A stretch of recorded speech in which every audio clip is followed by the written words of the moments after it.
We need a language for mental health. We are in the depths of a mental health crisis in this country, in this world. Some of the causes for that are socioeconomic status and cost of living. Some of it is technology and social media and the effect it has on the brain. And in the depths of this crisis, we don't even have a clear language to use.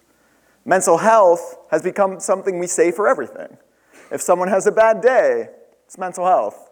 If someone has schizophrenia, it's also mental health. If you go to a spa and get massages and facials and self-care, it's mental health. Mental health is also being homeless. When I say the words physical health to all of you, you know what it means. You know that it's about exercise, it's about eating healthily, it's about knowing your family history and taking care of your body. We need to create a language for mental health that is similar to physical health so that we can all be on the same page. And this is a lesson that I had to learn the hard way through my own personal experience. All of us have an origin story. I have an origin story that may sound familiar to you. I was born in Bethlehem and raised in Nazareth, Pennsylvania. It's a little different. That's the one difference. That is the one difference. If you're not familiar with my home state, an hour north of Philadelphia are two towns, Bethlehem and Nazareth. The deal is Nazareth doesn't have a hospital. So if you're pregnant and you live in Nazareth, you have to go to the hospital in Bethlehem, have your child, flee back to Nazareth. I'm not sure how my mom got back. I share this with you because this is also where my mental health issues started, and I would like to blame the people who name these towns. Any story with mental health starts with a photo of a family. Here is a really amazing early 1980s photo of my family. In this family, I'm the little guy in yellow being held by my dad. What I love about family photos is all of you can look at this photo and you can project your own emotions into it, but you don't know these people. You can admire the matching track jumpsuits and the turtlenecks. But as you look at this photo, you would never know that my dad was raised by a classic 1950s alcoholic father and had a really difficult childhood. And you would never know that my mom was raised by two parents who were alcoholics and a mom who had a severe anxiety disorder. And that both of my parents grew up in homes without a language for mental health. That did not stop them from trying to make changes. My dad, who was never hugged once or told he was loved or had a birthday party, decided that he was going to hug us and tell us he loved us every single day. We would have the childhood he didn't. My mom, who grew up with a lot of emotional and psychological abuse, decided she was going to become the ultimate hype woman. And she was going to tell us anything was possible. But there were two things that my parents could never change. On both sides of our family, we have severe mental health disorders and addiction. How many of you have families with mental health disorders and addiction? Most of you, yes. If you come from a family with severe mental health disorders and addiction, you are at a greater risk for experiencing those things. And the second thing that my parents could never change is that even though they loved us and changed everything they could for us, they didn't have a language for mental health. My life changed dramatically when I turned 11 years old. In the span of 14 months, I visited my oldest brother in a psychiatric ward. My grandmother on my mom's side died. One of my best friends was killed in a car accident. And my grandfather on my dad's side died. The coping mechanisms that we develop between the ages of 12 and 25, the second largest period of brain growth, tend to last into adulthood. I did not cope well. The first coping mechanism I found was that I wasn't good about philosophizing about life and death with people, but I was good at making them laugh. So I went through those 14 months doing everything I could to make everyone laugh and everyone smile and check in on everyone else, but I never talked about my own feelings. And then at age 12, I started drinking alcohol. I didn't drink every day, drank probably 2 to 4 times a month, but I noticed that when I drank, I felt numb, and feeling numb felt better than everything else I was feeling. At age 16, I was diagnosed with bipolar disorder, and I always tell people 2 very dangerous things happened before that diagnosis. Number 1, I've now been hiding trauma and loss inside of me for 5 years. And number 2, I learned to drink alcohol before I learned to talk about my feelings, before I learned a language. So even though I had a diagnosis and treatment, the things I stuck to were hiding and drinking. When I was 17 years old and a senior in high school, I was hospitalized for attempting to take my own life. I wasn't on anyone's radar. I had been president of my class and a varsity basketball player, had a very high GPA. I had the perfect external college resume that anyone could hope for. And internally, I was battling crippling depression. It does not matter what age you are. If you have an external life that everybody sees and an internal life that's different, you're going to implode at some point. I was in the hospital for 2 weeks. Eventually, I got out. I graduated from high school. I went to American University in Washington, D.C. for 2 months, had a major relapse with bipolar disorder, and I had to go home. And I spent the next 4 years in and out of different treatment centers, different colleges, really trying to figure it out, but not connecting. I went back to American University when I was 22, and on the outside, again, everything's great. But on the inside, not only am I a mess, I'm more of a mess than when I was 18, because I never stopped drinking and my tolerance got higher. At the end of that first semester back, one night I binge drank so much that I passed out for over 20 hours. And this wasn't uncommon for me. I only binge drank to the point of passing out. I only punished myself. The one thing that was different about that night was it truly was my rock bottom moment. I woke up the next day, I looked in the mirror and I started crying, and I said to myself, all right, you're either going to continue this and you're going to die, or you're going to have to change. That was the very first night of my entire life where I accepted having any of these issues I just told you about. Acceptance is important, but the two biggest things I learned in my recovery were, number one, the most dangerous people in the world are people who hate themselves. I hated myself every day for 6 years. And when I hated myself, I had no consequences. I drove drunk because I didn't care if I died.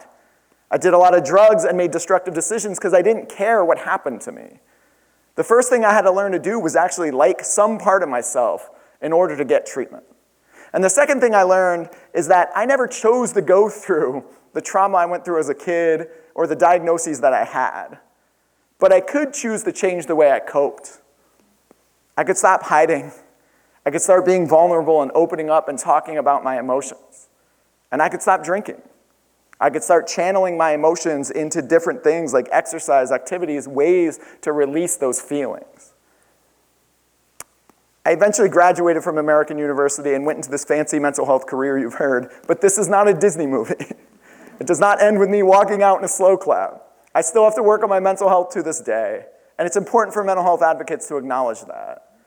I have learned how to manage mental health disorders much better, but the tentacles of disassociation and codependency take decades to unpack.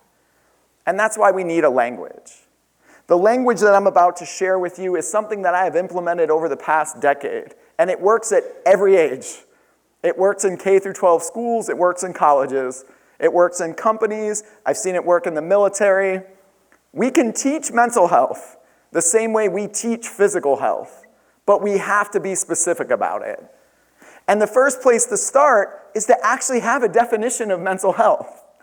Like I said earlier, those words mean so many different things to so many different people. A clear definition of mental health is a state of well-being where you use different skills to address challenges in your life in order to thrive. Mental health is about communication, healthy relationships, coping mechanisms, knowing your family history, and taking care of your mind.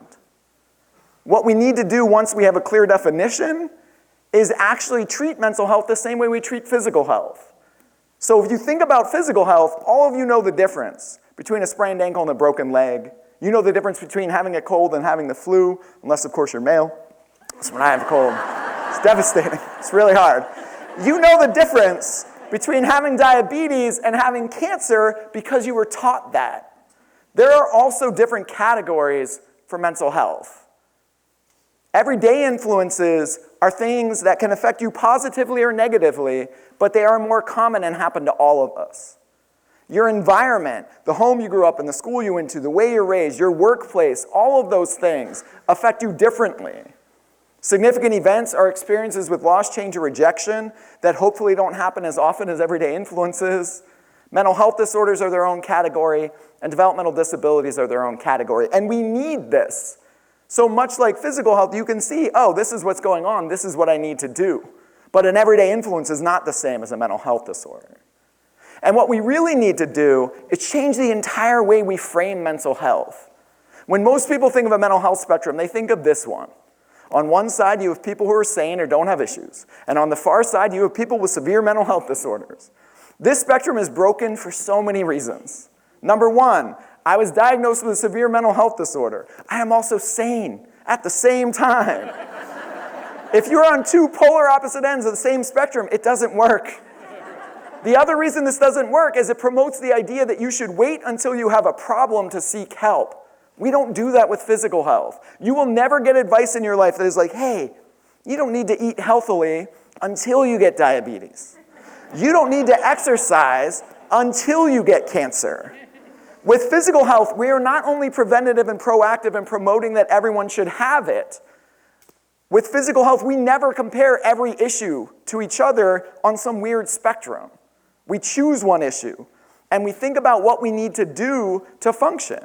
When you have a cold, you might take some medicine and push through it. If you have the flu, you know you need to stop. If you sprain your ankle, you might push through it. If you tear your ACL, you know you need surgery and more support.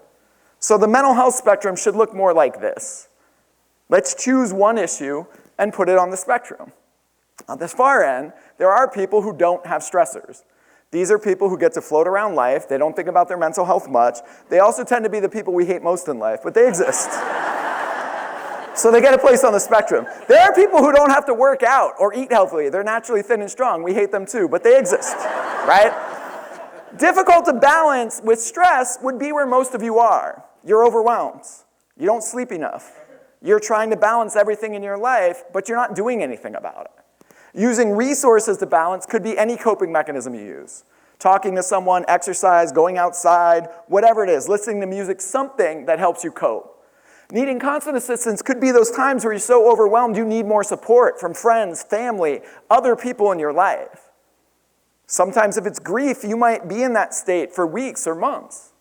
And then not able to balance could just be an hour where someone reaches a breaking point and no matter how much support they have, they can't do it.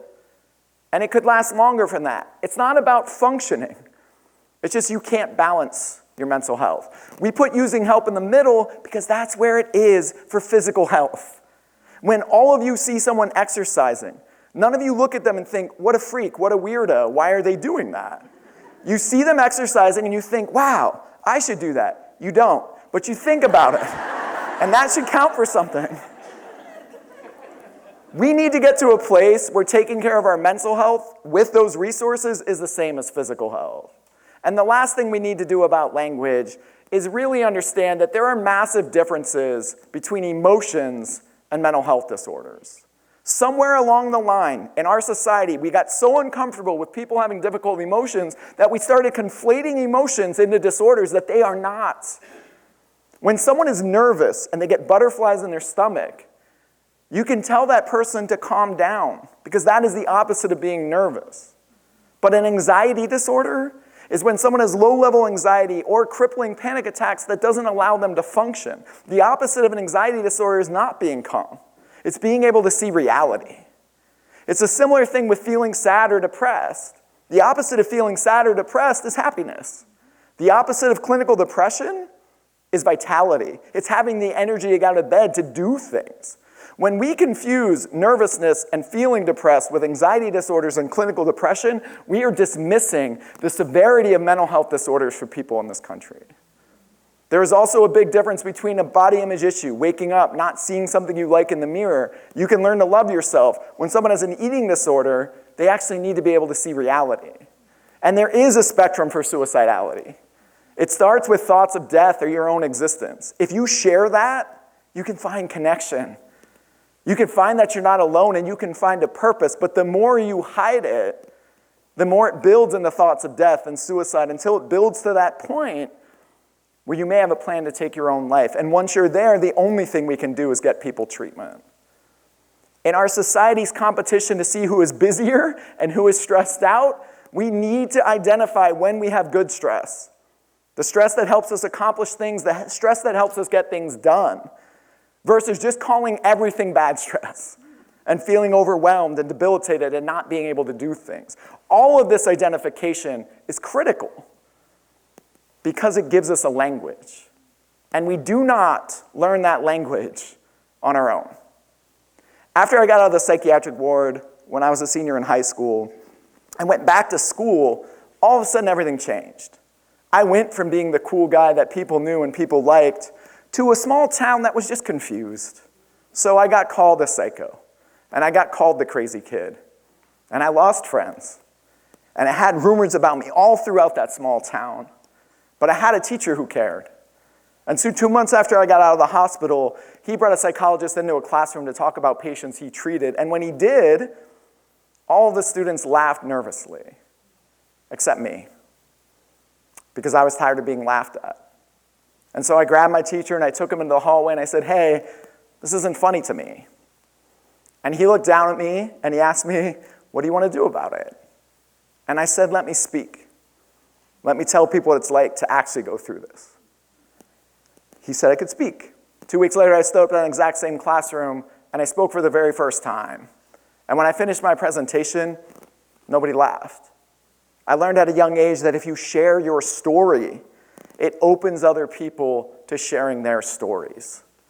But what that teacher did next is what changed my life forever. For the next 5 years, he brought me back into those classrooms to teach and talk about my story. But what he did was actually bigger than that. He looked into the eyes of a kid who hated himself and said, "I support you." He looked into the eyes of a kid who did not believe in himself and said, "I believe in you." It's not lost on me today that I've become that teacher, that I look into the eyes of my students every day and tell them that I support them and that I believe in them and that we can learn this language together. The mental health crisis in our country is a giant puzzle. One missing piece is language. These TED Talks go by so fast. I want you to take a moment and think about your own family photo. Think about the people in it. Think about the stories you know and don't know. And think about how that family photo would be different if you had a language for mental health. And then I want you to think about your earliest coping mechanisms, the journey, the path you've taken on your life, because life is hard. How that life would have been different if you had a language for mental health. Life is always going to be whatever you put your energy into. So I want you to take all of that and put your energy into a future where we create this mental health language together. Thank you.